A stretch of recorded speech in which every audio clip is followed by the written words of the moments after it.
This is Larry Alexander with a Sunday school lesson from the four Gospels.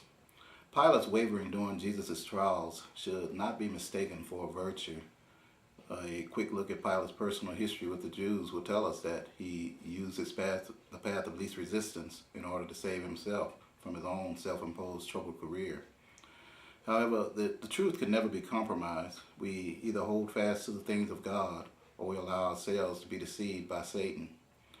The Jews delivered Jesus into the hands of Pilate, and he tried to compromise. He convinced himself in the end that he'd done all he could, but actually he knew deep in his heart that he had long ago tossed away the option to do the right thing. The permissive will of God allows for man to do many things, and ultimately, through Jesus' death, we also receive God's wonderful and abounding grace. However, God, through his wisdom, will never allow grace to trump truth.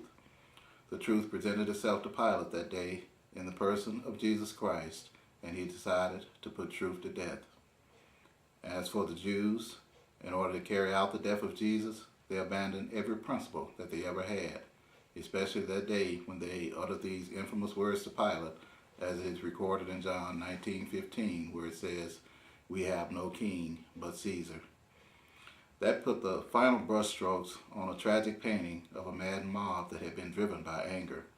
Driven by their hatred for Jesus, the Jews lost all sense of proportion and totally forgot about the mercy that they had so often preached about in the temple. They forgot all justice and in the end denounced God and professed Caesar. Never before in the history of man has hatred's insanity presented itself before us this vividly, and hopefully it never will again.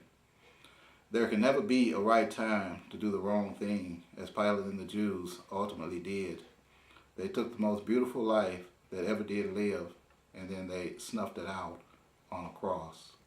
This is Larry Alexander with a Sunday school message from the four Gospels.